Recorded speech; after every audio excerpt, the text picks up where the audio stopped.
श्री शिवाय नमस्तुभ्याम। हर हर महादेव। आज हम जानेंगे पूज्य गुरुदेव ने अपनी द्वितीय दिवस की श्री शिव महापुराण कथा जो कि रायपुर छत्तीसगढ़ से श्रवण करा रहे हैं, उसमें वर्णन किया था कि 4 तरह के चंदन का तिलक का वर्णन हमारे अथर्ववेद और रावण संहिता के अंतर्गत मिलता है, जो कि अथर्ववेद में कुछ वृक्षों के बीज और उनके फलों से चंदन तिलक लगाकर धारण करने से हमारे कई कार्य सफल हो जाते हैं। और रावण संहिता में अर्थात रावण जो तिलक धारण करते थे 12 तिलक, उनमें से कुछ चंदन का वर्णन पूज्य गुरुदेव ने अपनी कथा के माध्यम से किया है। तो वह 4 तरह के चंदन आप कैसे बनाएंगे, किसका किसका बनता है, उसकी विधि और आपको वृक्षों का दर्शन भी कराएंगे, जिससे आपको मार्गदर्शन प्राप्त हो कि कौन से वृक्ष का पुष्प और कौन से पौधे की जड़ का चंदन प्रयोग करना है।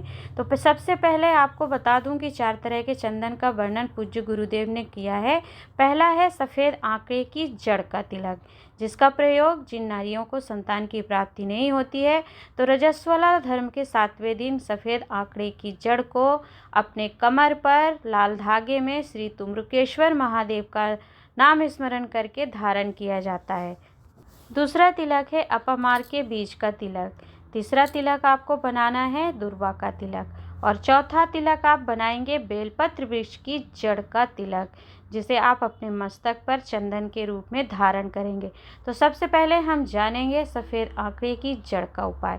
इस जड़ का तिलक चंदन कब लगाया जाता है? जब आपको कभी लगे कि आपका कोई कार्य है जो रुक गया है और वह अटक गया है और आपको लगता है कि वह कार्य आपका पूर्ण होना ही चाहिए, तो अटके हुए कार्यों की पूर्ति के लिए और रुके हुए कार्य की सफलता के लिए आपको सफ़ेद आंकड़े की जड़, जो कि स्क्रीन पर आप पौधा पहचान सकते हैं कि जिसमें सफ़ेद रंग के पुष्प होते हैं, वह सफ़ेद आंकड़े को छोटा पौधा हो या सूख गया हो कहीं पर, तो उसकी जड़ को आप खोद करके किसी भी औजार के माध्यम से खोदिए और उसके नीचे जो जड़ दिखती है आप देख सकते हैं, उसे निकाल कर ले आइए।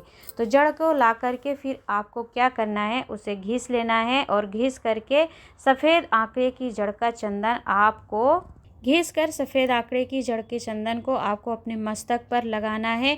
अष्टविनायक में से अर्थात भगवान गणेश के जो 8 स्वरूप होते हैं, किसी भी एक स्वरूप का, जैसे कि हे सिद्धि विनायक विनायक, हे अष्टविनायक गणेश भगवान, हे भरत विनायक, हे मयूर ध्वज, ऐसे जो अष्टविनायक गणेश भगवान के 8 नाम हैं, 8 नामों से भी किसी एक नाम को आप ले करके अपने मस्तक पर उस तिलक को धारण करते हैं। तो जो भी कार्य में आपके बाधा आ रही थी और जो कार्य आपका बहुत समय से अटक रहा था और आपको लग रहा था कि आपका वह कार्य सफल हो, तो उसमें आपको सफ़ेद आंकड़े की जड़ का तिलक लगा करके अष्टविनायक में से किसी एक गणेश भगवान का नाम लेकर धारण कर लेने से अपने मस्तक पर वह कार्य सफल होकर ही रहता है, आपको सफलता जरूर मिलती है।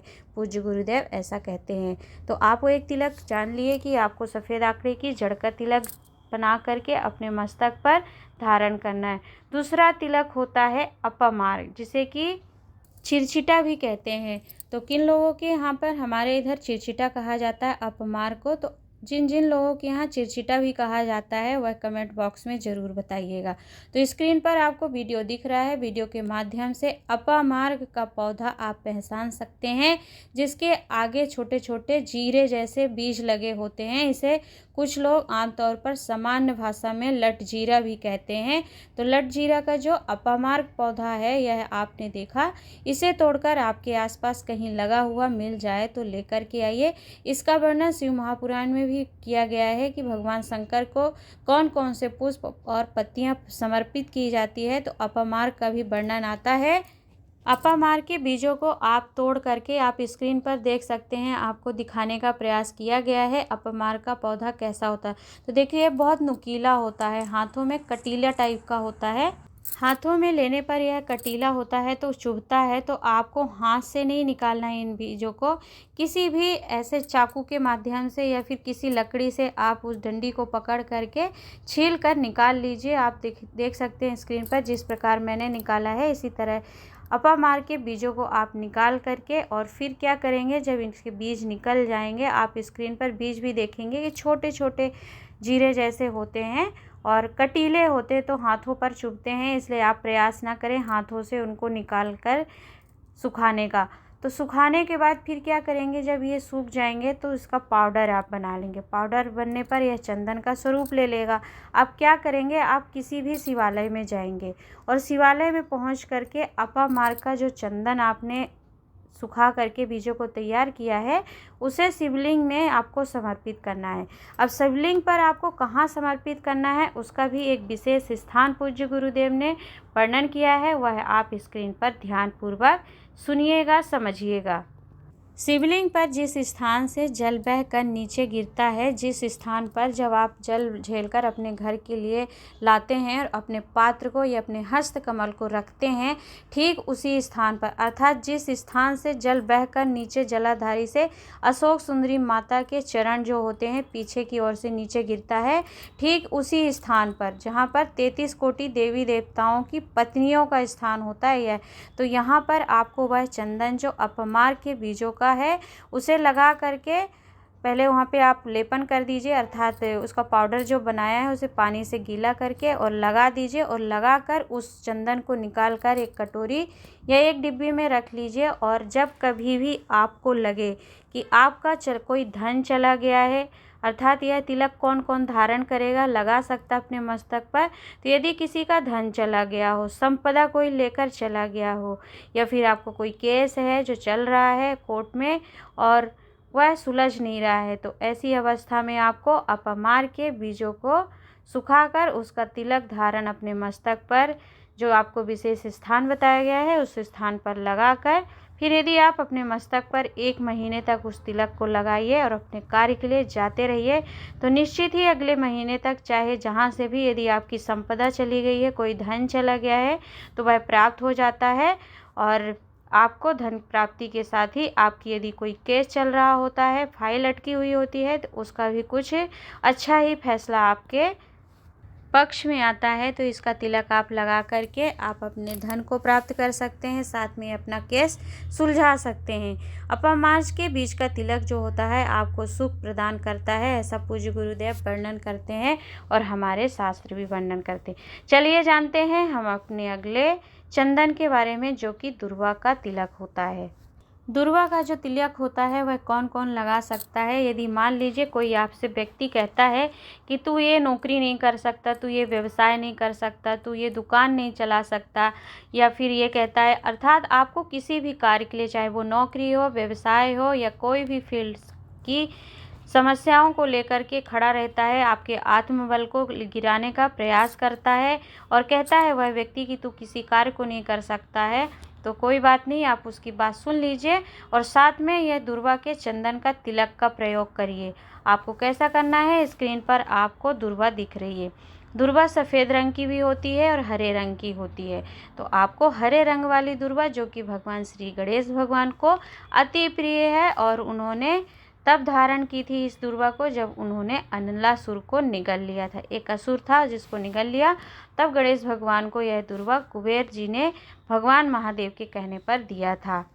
इस दुर्वा को ला करके आप अपने किसी बगीचे में लगी हुई आपको मिल जाएगी, लेकर आइए और सर्वप्रथम इस दुर्वा को ले जा करके शिवलिंग पर आप समर्पित कर दीजिए और समर्पित करके अर्थात देव अधिदेव महादेव को चढ़ाकर इस दुर्वा को आप घर पर वापस ले आइए और घर पर वापस ला करके आपको इस दुर्वा को सुखा लेना है। आप रख देंगे तो दुर्वा को जब जल नहीं प्राप्त होगा तो वह सूख जाती है। स्क्रीन पर आप सूखी हुई दुर्वा देख सकते हैं।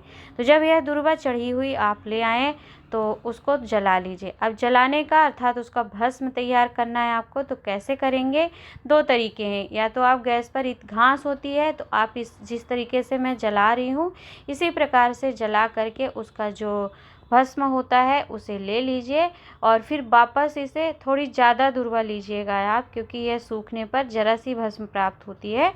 तो इस दुर्वा को जला करके फिर आप भस्म तैयार करिए और भस्म तैयार करके पुनः फिर देवाधिदेव महादेव को यह भस्म आप समर्पित कर दीजिए। तो इसमें आपको श्री गणेश भगवान महादेव दोनों की कृपा और रिद्धि सिद्धि सबका आशीर्वाद प्राप्त हो जाता है। और जब इस प्रसाद स्वरूप भस्म को आप तिलक के रूप में अपने मस्तक पर धारण करेंगे तो आपका वह मस्तक पर लगा हुआ दुर्वा का तिलक आपके आत्मबल को भी बढ़ाता है और आपकी जो कार्य होते हैं उसमें आपको सिद्धता भी प्रदान करता है। तो इस प्रकार आप दुर्वा का भस्म बना करके उसका तिलक अपने मस्तक पर धारण करते हैं। तो ऐसा कोई कार्य नहीं जो आप कर ना पाएँ, क्योंकि मस्तक पर लगा हुआ तिलक आपके आत्मबल को बढ़ाने के साथ साथ भी आपको सिद्धता प्रदान करता है। तो यह था आपको दुर्वा का तिलक कैसे बनाना है और किस प्रकार लगाना है। पूज्य गुरुदेव कहते हैं कि यदि एक दुर्वा लेकर के भगवान शंकर और श्री गणेश भगवान को यदि समर्पित करते हैं तो न जाने हमारे कितने पाप होते हैं, कर्म होते हैं ऐसे जो माथे पर चढ़ जाते हैं। तो मात्र एक दुर्वा समर्पित करने से शिवलिंग पर और श्री गणेश भगवान का जो स्थान है उस स्थान पर यदि आप समर्पित करेंगे तो आपका कर्ज और फर्ज दोनों से आप मुक्त होते हैं और आपके पाप समाप्त होते हैं। अर्थात कर्ज और जो फर्ज होता है वो हमारे मस्तक पर चढ़े होते हैं, तो दुर्वा का मात्र चढ़ा देने से ही वह उतर जाता है। अर्थात आपके मस्तक पर जो भी पाप होते हैं, कई पाप होते हैं, कभी आपने असत्य बोल दिया, किस गलत कर्म कर दिया, किसी से झूठ बोल दिया, तो यह सब पाप कर्म जो आपने किए होते हैं वह पाप समाप्त हो जाते हैं। विष्णु पुराण, शिव महापुराण में यह दुर्वा का प्रागट्यता और उसकी महत्ता का वर्णन किया गया है। तो उसी के अनुसार यदि आपके पाप कर्म चढ़े हुए मस्तक पर अर्थात कर्ज और फर्ज मिटाना चाहते हैं तो एक दुर्वा अवश्य समर्पित करिएगा। चलिए जान लेते हैं हम अगले चंदन के बारे में, जो कि बेलपत्र वृक्ष का आपको जड़ का चंदन बनाना है। तो क्या करेंगे आप कि आपके आसपास कोई बेलपत्री का वृक्ष लगा हो या आपने कभी लगाया हो और वह पूर्ण रूप से सूख गया हो। देखिए जो हरा भरा पौधा है उसकी जड़ आपको नहीं लेनी है, अपितु जो सूखा हुआ वृक्ष है उसे ही लेकर के आना है आपको। तो क्या करेंगे आप, उसकी जड़ आप खोद लीजिए और खोदकर आप स्क्रीन पर देखेंगे कि उसकी जड़ किस प्रकार होती है। उसी जड़ को निकाल कर ले आइए और फिर उसे घिस लीजिए। पहले भी पूज्य गुरुदेव ने बेलपत्र वृक्ष की चंदन अर्थात उसको घिस करके शिवलिंग पर लेपन करके उसकी गोलियां प्रदोष तिथि पर कई कष्ट बीमारी से मुक्ति के लिए बताया था। तो वह वीडियो आपको चैनल पर डला है, आप देख सकते हैं। डिस्क्रिप्शन बॉक्स में भी आपको उसका लिंक प्राप्त हो जाएगा। तो बेलपत्र की जड़ को आप इस तरीके से घिस लीजिए जैसा कि स्क्रीन पर आपको घिसकर उसका चंदन बताया जा रहा है, और एक कटोरी में ले लीजिए और इस चंदन को क्या करेंगे आप शिवलिंग के ऊपर लेपन कर दीजिए अर्थात देवाधिदेव महादेव को चढ़ा दीजिए इस चंदन को, और वापस निकाल करके एक कटोरी में रख लीजिए। और मान लीजिए कि आपकी कोई फाइल है अर्थात कोई ऐसे केस की, चाहे किसी भी कार्य की फाइल हो, आपने केस कर रखी है और आप सत्य हैं अर्थात आप झूठे नहीं हैं, गलत केस नहीं कर रखा है आपने, तो आपकी सत्यता के ऊपर यदि कोई झूठ भारी पड़ता है और आपको वह कार्य नहीं होता है, केस आगे नहीं बढ़ता है, या फिर उस केस की फाइल को आपने निपटाने के लिए किसी को दे रखी है और वह व्यक्ति आपका केस लड़ने से या आपकी फाइल को आगे बढ़ाने से मना कर देता है, किसी भी कार्य की आपकी फाइल हो सकती है, और आप सत्य होना चाहिए क्योंकि देवाधिदेव महादेव सत्य प्रिय हैं अर्थात सत्यम शिवम